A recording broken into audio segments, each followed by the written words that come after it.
Good evening सभी को। तो पिछले वीडियो में हम पेज नंबर 136 के क्वेश्चंस कर रहे थे, जो ये पैराग्राफ जो ये हम पढ़ रहे थे इससे रिलेटेड, इससे संबंधित हमने क्वेश्चंस करे थे। तो आज नंबर हम पेज 137 के देखेंगे। तो आइए देखते हैं क्या क्या क्वेश्चंस हैं और उनको आज हम करेंगे। तो लेट अस लर्न, इसका मतलब आइए सीखते हैं।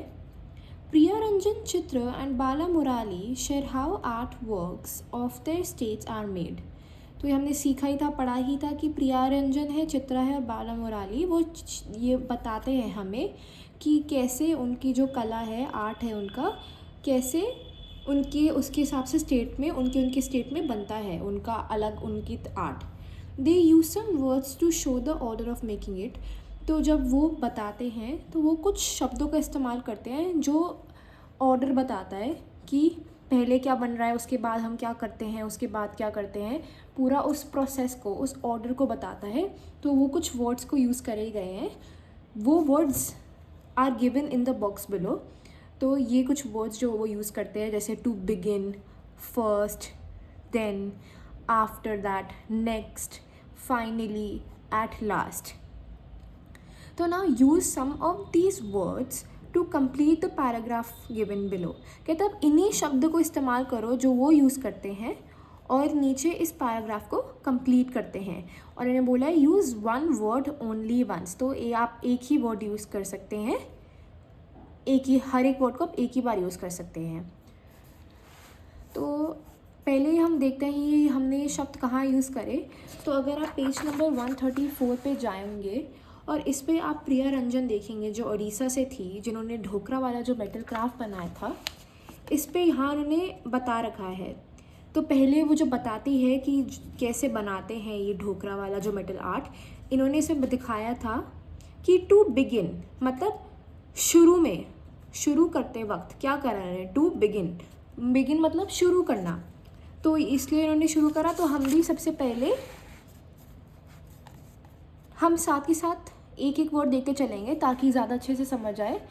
तो जैसे देखिए डैश है, I get up and go to take a shower. तो कहती है मैं उठी और मैं शावर मतलब नहाना, मैं शावर लेने गई। तो जब ये भी शुरुआत हुआ है सुबह उठ के इनका, तो क्या हमने शुरुआत में हमें कौन सा वर्ड लगाना है, टू बिगिन। इसका मतलब यहाँ आएगा टू बिगिन, शुरू किया है। I get up and go to take a shower. Dash I wear my school dress, कहते हैं मैंने पहना स्कूल ड्रेस। अब यहाँ भी कुछ आएगा। अब पिछले हम प्रियारंजन पे जाएंगे और देखेंगे उन्होंने क्या इस्तेमाल किया। तो पहले बताती है कि टू बिगिन उन्होंने पहले क्ले बनाया था, फिगर बनाई था इन्होंने, और उसको उन्होंने सुखाया था, फिर वैक्स से कवर किया था। देन उन्होंने बोला देन मतलब तब, उसके बाद क्या किया फिर, then we carve the fine details on the wax. तो उसके बाद ये आगे का जो भी है वो प्रोसेस यूज़ करते हैं, तो उन्होंने इसमें देन यूज़ करा। तो हम भी कौन से शब्द का इस्तेमाल करेंगे, अगला हम देन का इस्तेमाल करेंगे। देन मतलब कि फिर उसके बाद क्या किया, आई वेयर माई स्कूल ड्रेस। फिर पीछे आ जाते हैं आफ्टर। ये जब देन के बाद अगला जब सेंटेंस में आता है कि जब वो कार्व करते हैं फाइन डिटेल्स, जो बारीकियाँ वो काटते हैं, तो उसके बाद after that we cover the figure with clay. इसका मतलब उन्होंने अब यूज़ करा आफ्टर दैट मतलब उसके बाद। इनका देन, आफ्टर दैट वगैरह, इनका एक जब आप कोई बताते हो कोई प्रोसेस, तो ये यही बताता है कि इसके बाद। तो ज़रूरी नहीं है कि हम हर वर्ड को इसी के हिसाब से इस्तेमाल करें, बट जैसा प्रियारंजन अपने इसको यूज़ करती है ये वर्ड्स को अपने इसमें प्रोसेस को एक्सप्लेन करने, भी हम फ़िलहाल वही वर्ड्स को इस्तेमाल करेंगे। तो जब ये बोलती है आफ्टर दैट, तो तीसरे नंबर पे इधर हमारा आफ्टर दैट आ जाएगा, आई ईट माई फूड, कि उसके बाद मैं खाना खाती हूँ। फोर्थ नंबर पे dash I wear my shoes. तो आइए देखते हैं प्रियारंजन आफ्टर दैट के बाद क्या बोलती है वो, कि इसके बाद जब वो क्ले से कवर करती है, फिर वो जलाती है, फिर ये बताते हैं। फिर अगला आता है next, brass scrap is melted and poured into the empty space. तो ये कहती है नेक्स्ट मतलब जो अगली चीज़ इन्होंने करी है। अगला क्या किया इन्होंने, ब्रास है जो उसका जो छोटी छोटी टुकड़ी होती है, ब्रास मेटल है जो, उसको उन्होंने पिघलाया और डाला खाली जगह पे। तो जो ये नेक्स्ट यूज़ किया अगला, इसी के हिसाब से बॉक्स में देखिए नेक्स्ट दे रखा है, तो इसमें हम बोलेंगे अगला क्या किया इन्होंने, next I wear my shoes. अगला काम इन्होंने क्या किया, अगले में मैंने अपने पहने जूते। और आखिरी हो गया, आखिरी लाइन आ गई, दैट मीन्स आखिरी लिखना होगा मेरे word, dash I pick up my bag and go out of my home. मैं अपना पिक करती हूँ, उठाती हूँ अपना बैग एंड बाहर, गो आउट मतलब बाहर जाती हूँ, अपने घर के बाहर जाती हूँ। तो आखिरी में हम क्या यूज़ करेंगे, फाइनली। इन्होंने भी यूज़ कर रखा है जब इनका जो ये बनाने का जब आखिरी वो रह जाता है इनका काम, ये भी फाइनली यूज़ करते हैं कि फाइनली आखिरी में हम बाहर की परत निकालते हैं क्ले की, मिट्टी की, और फिर फिनिश करते हैं। दैट मीन्स इन्होंने भी आखिरी फाइनली यूज़ करा है, तो हम भी इधर यहाँ बॉक्स में दे रखा है, हम भी फाइनली यूज़ करेंगे। लेकिन एक बात ध्यान दीजिएगा, हम टू बिगिन के साथ साथ हम फर्स्ट भी यूज़ कर सकते हैं। जो ये वर्ड दे रखा है ना, ये शब्द फर्स्ट मतलब पहला, तो इसका मतलब पहला काम ही हो गया आपका। अगर आप लिखते हैं first I get up and go to take a shower, तो ये भी चल सकता है। कोई ऐसा कोई रूल नहीं है कि आपको ये सेंटेंस कोई भी आपको टू बिगिन से ही शुरू करना है, यह भी चल सकता है। और जो ये शब्द फर्स्ट है, फर्स्ट मतलब पहला काम आप क्या करते हैं, मैं उठती हूँ और शावर जाती हूँ, तो आप फर्स्ट का भी इस्तेमाल कर सकते हैं। लेकिन फ़िलहाल जो प्रिया रंजन ने जैसे उन्होंने जो शब्द यूज़ करे अपना ये ढोकरा जो आर्ट है इनका कला बनाने के लिए, कि क्या क्या वो यूज़ करती है शब्द उसको बनाने के लिए उस कला को, तो हमने वही शब्द यूज़ करे हैं ये इसका how I get ready for school में। तो और जो जैसे फाइनली है, इसमें हम क्या और यूज़ कर सकते हैं, अगर बॉक्स में देखिए एट लास्ट मतलब आखिरी में, एट लास्ट मतलब आखिरी में, तो हम फाइनली में की जगह हम इधर एट लास्ट का भी इस्तेमाल कर सकते हैं कि आखिरी में मैं अपना बैग उठाती हूँ, I pick up my bag and go out of my home. तो ऐसा कोई रूल नहीं है, कोई हार्ड एंड फास्ट रूल कि हमें सिर्फ यही शब्द ऐसे ही यूज़ करने हैं इसी लाइन में, ऐसा ज़रूरी नहीं है। आप इनको भी आप इंटरचेंज कर सकते हैं, मतलब इनको एक दूसरे की जगह रख सकते हैं। अगर आप आफ्टर दैट को यहाँ रख सकते हैं, आप देन को यहाँ रख सकते हैं, आप नेक्स्ट को पहले रख सकते हैं, आफ्टर दैट को बाद में रख सकते हैं।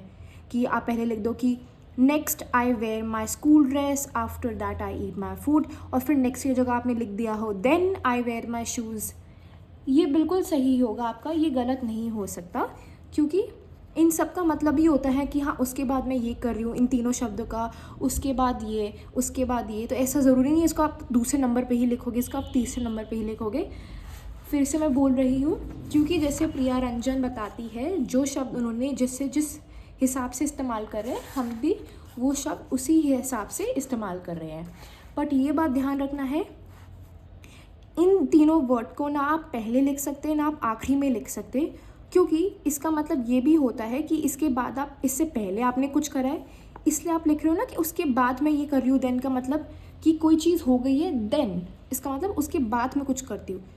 तो इससे पहले ये शब्द पहले आना ज़रूरी है, बिगिन वाला या फर्स्ट वाला, और आखिरी में फाइनली आना ज़रूरी है।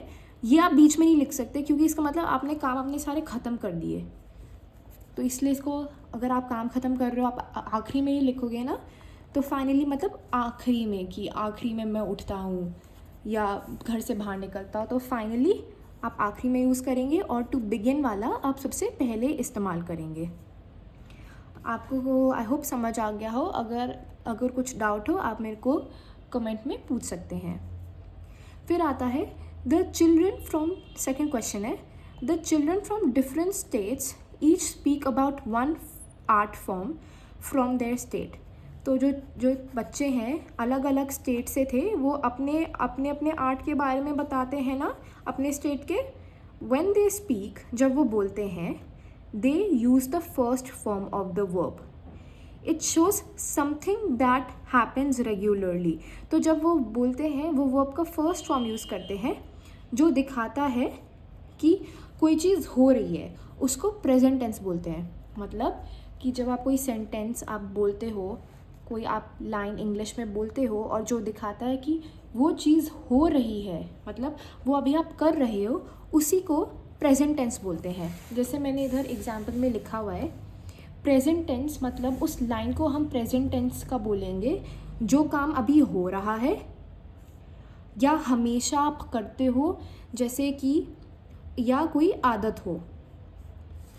जैसे आई ब्रश एवरी डे, मैं हर दिन ब्रश करती हूँ। क्या हो गया, आप हमेशा होता है वो आपकी आदत है, तो इसका मतलब वो लाइन मैंने प्रेजेंट टेंस में बोली है। या I am going to work, मतलब वो काम अभी हो रहा है कि मैं अभी काम करने जा रही हूँ, तो वो भी आपका प्रेजेंट टेंस में होगा। तो ये प्रेजेंट टेंस का मतलब वो होता है। With he, she and it, s या dash e s is used with the verb to show the present tense. तो ये कहता है कि जब आप कोई सेंटेंस में आप ही, शी या इट का प्रयोग करते हैं, तो उसमें जो वर्ब है, जो आपका वर्ब है, जैसे आपका प्रैक्टिस करना, आप कोई बना रहे हो, ड्रॉ, मतलब वो आपके वर्ब हुए ना, जो काम है, उसके पीछे एस या ई एस का इस्तेमाल होगा।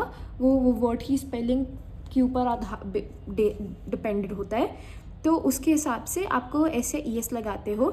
जैसे ड्रॉ है, ये वर्ब हुआ, तो इसके पीछे आपने लगा दिया एस। अगर आपके सेंटेंस में ही, शी या इट का हो, जब आपके पीछे आई हो, सेंटेंस में वी हो या दे हो, तो इसमें जो आपका शब्द है फिर आपका ड्रॉ ही रहेगा। अगर मैं यही एग्जांपल लूँ तो आपका ड्रॉ ही रहेगा, इसके पीछे फिर एस या ई एस का इस्तेमाल नहीं होगा आई वी दे के साथ। लेकिन ही हो, शी हो, इट हो, वर्ब के पीछे एस या ई एस लगेगा। एग्जाम्पल होगा जैसे I go to school every day, मैं हर दिन स्कूल जाता हूँ, मतलब हो रहा है काम, हर दिन होता है ये काम, प्रेजेंट टेंस हो गया। और प्रेजेंट टेंस में जब आए हो, ये आपका वर्ब हो गया ना, जाता हूँ, गो। अब हम आए हैं तो गोज नहीं हो जाएगा, हम ई एस नहीं लगाएंगे इसके पीछे, ये वो ही, हम उसको गो ही लिखेंगे, हम कोई पीछे एस नहीं लगाएंगे। दूसरा example, he brushes his teeth twice a day, वो हर दिन अपने दांतों को ब्रश करता है, ट्वाइस मतलब दिन में 2 बार। अब सेंटेंस पहले ये हमेशा होता है, हर दिन होता है, तो इसलिए प्रेजेंट टेंस हो गई हमारा ये लाइन। और ही का इस्तेमाल हो गया सेंटेंस में कि ही, तो हमारा जो ये वर्ब है ब्रश करना, दांतों को ब्रश करते हैं, क्योंकि ये वर्ब हो गया तो इसके पीछे हमारा क्या लग गया, ई एस लग गया, इस शब्द के साथ ई एस लग गया। ये आपको याद रखना होगा कि कौन से शब्द के पीछे ई एस लगता है और कौन से शब्द के पीछे सिर्फ एस लगता है, इस चीज़ का आपको ध्यान देना होगा। ब्रशेस के पीछे ई एस लगेगा, क्योंकि आप ब्रशेस बोलते हो, आप ब्रश नहीं बोलते, ब्रशेस, इसलिए ई एस। तो आइए देखते हैं क्वेश्चन क्या है। Make 5 sentences with the help of the words given in the table below. तो कहते हैं कि 5 सेंटेंस बनाओ जो शब्द इन्होंने नीचे टेबल में दे रखे हैं, और जहाँ वहीं और उस शब्द के हिसाब से एस या ई एस का प्रयोग करना है। जैसे उन्होंने 2 एग्जाम्पल दे रखे हैं, जैसे ये प्रोनाउन है आपके आई, यू, ही, ये आपके वर्ब हो गए जो काम है, और ये आपका पार्ट ऑफ अ सेंटेंस हो गया जो आपको मिलाना है कि कौन सा, कोई सेंटेंस का मतलब भी होना चाहिए ना, आप ऐसे कुछ भी नहीं जोड़ देंगे, तो वो हमें मिलाने हैं इन तीनों को। जैसे एक ने बनाया है, इन्होंने एग्जाम्पल दे रखा है, I know how to dance. I हो गया यहाँ से प्रोनाउन का इस्तेमाल, नो मतलब मुझे पता होना, नो मतलब पता होना, तो इसने वर्ब यूज़ कर लिया नो, और सेंटेंस में यूज़ कर लिया how to dance. I know, मुझे पता है, मुझे डांस करना आता है, पता है। अब क्योंकि हम आई का इस्तेमाल कर रहे हैं तो वर्ब के पीछे हमारा एस नहीं लगेगा, ना ई एस आएगा, क्योंकि सेंटेंस में आई है। ये आपको याद रखना है, वरना आपका सेंटेंस गलत हो जाएगा। तो ऐसे ही हमने 5 सेंटेंस मैंने लिखे हैं इधर बना के। आप खुद भी बनाने की कोशिश कर सकते हो अलग अलग शब्दों से। ये 5 एग्जाम्पल हमने क्वेश्चन के हिसाब से लिखे हैं। तो जैसे पहला है, we ask questions to understand. इधर से मैंने वी उठा लिया, इधर से वर्ब से मैंने आस्क उठा लिया, और इधर से मैंने दूसरे नंबर पे उठा लिया क्वेश्चंस टू अंडरस्टैंड। मतलब हम, वी मतलब हम, आस्क मतलब पूछना, हम क्वेश्चंस पूछते हैं, अंडरस्टैंड मतलब समझना, हम समझने के लिए क्वेश्चंस पूछते हैं। ये आपकी आदत है ऐसा करना, तो इसलिए आपका ये प्रेजेंट टेंस हो गया। अब वी है तो जो ये हमारा वर्ब है आस्क, जो हमारा काम है, जो हमारा वर्ब है, इसके पीछे हमारा एस या ई एस नहीं लगेगा क्योंकि हम वी का प्रयोग कर रहे हैं। ठीक है, दूसरा सेंटेंस हम लेते हैं, शी ड्रॉ ब्यूटिफुल फ्लावर्स। क्या है? She draws beautiful flowers. इधर हम शी का इस्तेमाल कर रहे हैं, लड़की शी। अब हमारा ड्रॉ मतलब बनाना, ड्रॉ क्या हो गया? हमारा वर्ब हो गया, तो इसके पीछे हमने एस का इस्तेमाल किया है। वो सुंदर फ्लावर बनाती है, फूल, फ्लावर मतलब फूल। तीसरा सेंटेंस हो गया, they practice spellings on Friday. Book में यहाँ दे रखा है, वो लोग, प्रैक्टिस मतलब प्रैक्टिस करना, मतलब आप हर दिन आप किसी चीज़ को बार बार करते हो, आप प्रैक्टिस कर रहे हो ताकि आप किसी काम में अच्छे बनो। They practice spellings on Friday. Spelling मतलब आप शब्द की स्पेलिंग जो करते हो, ये हर फ्राइडे को इस स्पेलिंग का वो प्रैक्टिस करते हैं। क्योंकि दे हो गया, दे में मतलब जो आपका वर्ब है प्रैक्टिस, ये क्या होगा? एस या ई एस आएगा? नहीं आएगा, क्योंकि दे का इस्तेमाल हो गया। चौथा sentence, she knows how to dance. उसे पता है डांस कैसे करते हैं। वो ही सेंटेंस मैंने एक जो इन्होंने लिखा हुआ था, इसमें इस बार मैंने शी का इस्तेमाल किया। अब क्योंकि शी का इस्तेमाल किया है तो वर्ब में एस आएगा, जो यहाँ लिखा हुआ है। She knows how to dance. It speaks very loudly. It हो गया, इट स्पीक्स वेरी लाउडली। वो बहुत तेज़, वो स्पीक मतलब बोलना, वो बहुत तेज़, बहुत ऊंची आवाज़ में बोलती है। अब क्योंकि इट है, इट में स्पीक की में एस आ जाएगा क्योंकि वर्ब है और इट के साथ एस आता है, तो इस वर्ब में एस आ जाएगा। तो ये कुछ 5 सेंटेंसेस थे। ये क्वेश्चन था कि 5 सेंटेंसेस जो आपको इसमें से दूसरे के बनाने हैं। अगर आपको कुछ और भी सेंटेंस दिखता है, आप मुझे कमेंट में लिख सकते हैं, आप प्रैक्टिस कर सकते हैं उस चीज़ की और सीख सकते हैं।